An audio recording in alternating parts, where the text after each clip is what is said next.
warahmatullahi wabarakatuh. Innal hamda lillah nahmadu wa nasta'inuhu wa nastaghfiruhu wa nastahdihi wa na'udzu billahi min syurri anfusina wa min sayyiati a'malina. Mahyahdihillahu fala mudilla wa mahyudil fala hadiyalah. Ashadu an la ilaha illallah wa ashadu anna muhammadan abduhu wa rasuluh. Allahumma sholli wa sallim wa barik ala sayyidina Muhammadin wa ala alihi wa sahbihi wa man nitahda bi hudahu illa yaumil qiyamah. Amma ba'du, faya ibadallah, usihi nafsi wa iyyakum bitaqwallah. Faqad fazal muttaqun wa bitaqwa faqad fazal muttaqun. Wa qala ta'ala, ya ayyuhalladzina amanu taqullaha haqqa tuqatih wa la tamutunna illa wa antum muslimun. Sadaqallahul azim. Masihlah muslimin jamaah Jumat rahimakumullah. Marilah kita kembali memanjatkan puja-puji syukur kita kepada Allah Subhanahu wa taala atas semua nikmatnya yang dikaruniakan kepada kita. Kita membutuhkan karunia-Nya, Allah selalu memberikan, maka kita harus selalu bersyukur. Nikmat terbesar yang wajib kita syukuri adalah nikmat iman dan Islam. Rasulullah SAW mengabarkan kepada kita bahwa Islam dan iman merupakan modal utama seseorang untuk masuk surga. Dalam hadis riwayat Imam Muslim, Nabi Muhammad SAW bersabda, yang artinya sesungguhnya tidak akan masuk surga kecuali jiwa yang muslim. Dalam riwayat lain disebutkan, tidak akan masuk surga kecuali jiwa yang mukmin. Hadis riwayat Bukhari dan Muslim.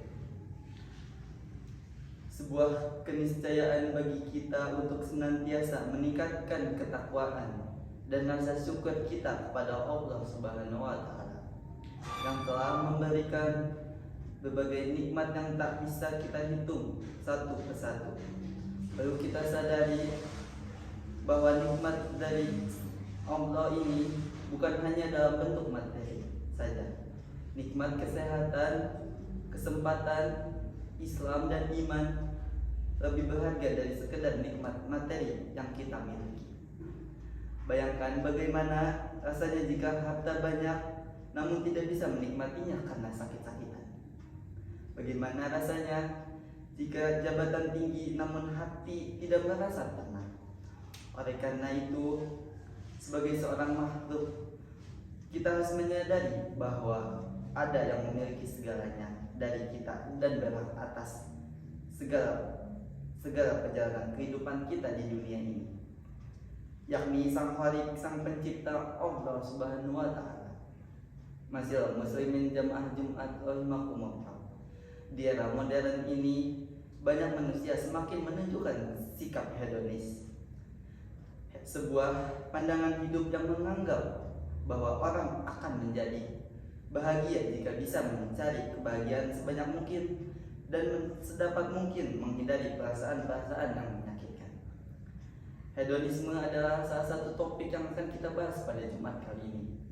Hedonisme merupakan ajaran atau pandangan bahwa kesenangan atau kenikmatan merupakan tujuan hidup.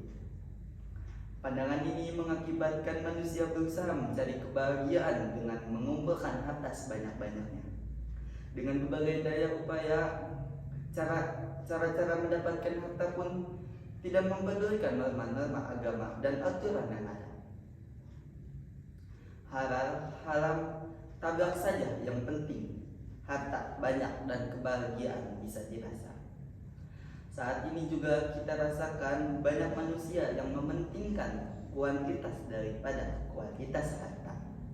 Manusia modern mementingkan jumlah daripada berkah serta yang dimiliki. Ini terlihat dari orientasi hidup dan prinsip manusia saat ini, yang beranggapan bahwa hidup dan rezeki adalah matematika, yakni 1 tambah 1 sama dengan 2. Padahal rezeki dalam kehidupan ini tidak bisa dihitung dengan ilmu matematika. Dalam hidup terkadang 1 tambah 1 memang 2. Namun bisa saja 1 tambah 1 sama dengan 1, atau 1 tambah 1 sama dengan 0. Banyak yang bermodal besar tapi tidak mendapat untung besar dalam usaha. Sementara banyak yang usahanya kecil tapi rezekinya terus mengalir. Itu adalah rahasia Allah Subhanahu wa Ta'ala.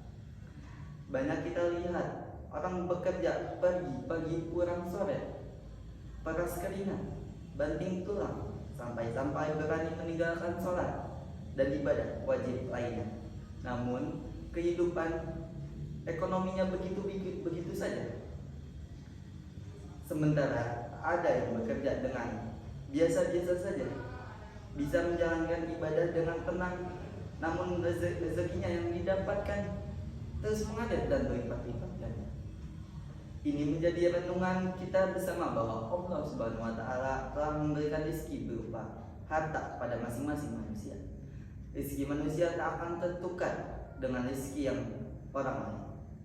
Yang terpenting dari kita adalah harus terus berusaha dengan baik seraya berdoa dan menyadari bahwa Allah telah membagi rezekinya kepada orang-orang yang dikehendaki. Allah Ta'ala berfirman dalam surat Al-Imran ayat 37, Inna allaha hayarji'ukum man yasa'u bighairi hisab.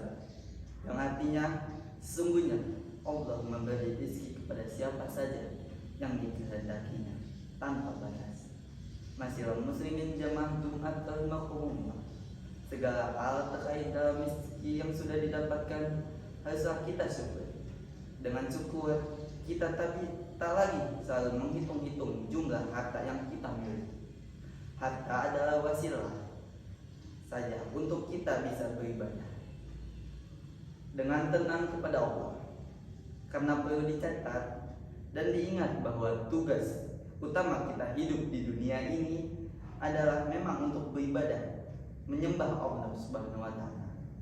Sebagaimana termaktub dalam Al-Quran surat Az-Zariyat ayat 50, wa ma khalaqatul jinna wal insa illa liya'budun.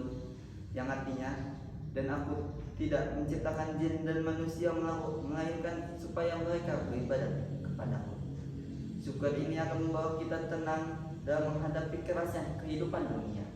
Walau sedikit harta yang kita miliki, jika kita bersyukur, kita akan hidup dengan tenang bersama keluarga. Sebaliknya, biarpun bergelimang harta, tapi rasa syukur tak ada, maka kegersangan hidup dan ketidaknyamanan akan selalu terasa dalam langkah kehidupan kita. Syukur akan membuahkan hasil yang manis, karena dengan bersyukur Allah akan menambahkan nikmat yang telah diberikan kepada kita. Allah berfirman dalam surat Ibrahim ayat 7, yang artinya, dan ingatlah juga, tak kalah Tuhan kalian memaklumatkan. Sesungguhnya jika kalian bersyukur, pasti kami akan menambah nikmat kepada kalian. Dan jika kalian mengingkari nikmatku, maka sesungguhnya azabku sangat tinggi. Banyak di zaman sekarang ini orang yang hanya memikirkan jumlah gaji pekerjaan yang ia lakukan. Jika kita renungkan, sebenarnya gaji atau pendapatan itu tidak ada apa-apanya dibanding gaji yang telah diberikan Allah kepada kita semua. Logika matematis dalam menyikapi harta ini lambat laun akan melupakan esensi dari status harta itu sendiri. Perlu kita sadari bahwa harta hanya titipan dari Allah yang suatu waktu akan hilang dari kita dia diambil oleh yang paling berhak memilikinya. Kesadaran bahwa harta hanya untuk sebuah titipan ini akan memunculkan sikap senang berbagi, bersedekah dan berzakat. Kita tak perlu khawatir jika kita memberikan harta kita kepada orang lain. Harta kita akan jadi berkurang. Sesekali lagi, hidup bukanlah matematika. Sesuatu yang kita berikan kepada sesama pada suatu hari pasti akan didapatkan kembali, karena hakikat memberikan adalah menerima. Masihlah muslim jamaah Jumat rahimakumullah. Di akhir khutbah ini, mari kita renungkan Al-Quran surat At-Talaq ayat 2-3, yang artinya, barang siapa bertakwa kepada Allah, niscaya dia akan menggadangkan baginya jalan keluar dan memberikan rezeki dari arah yang tiada disangka-sangkanya. Dan barang siapa yang bertakwa kepada Allah, niscaya Allah akan mencukupi keperluannya. Barakallahu fi walakum fi Qur'anil azim wala nafani wa iyyakum bima fihi minal ayatin wa dzikril hakim. Aqulu qawli hadza wa astaghfiru li wa lakum wa lisairil muslimina wal muslimat min kulli dhanbi fastaghfiru innahu huwal ghafurur rahim. Allahumma fil lil muslimina wal muslimat wal mu'minina wal mu'minati ahya'i minhu wal anwati innaka sami'un qaribun muhibun da'wati. Rabbana la tu'azzibna in nasina aw ata'na. Rabbana wa la tahmil alaina isran kamal halaltahu ala ladina min qablina. Rabbana wa la tuhammilna ma la taqata lana bih wa'fu anna waghfir lana warhamna lana ansurna ala qaumil kafirin. Rabbana atina fid dunya hasanah wa fil akhirati hasanah wa qina adzabannar. Ibadah innahu wal ghafur. Aqimus.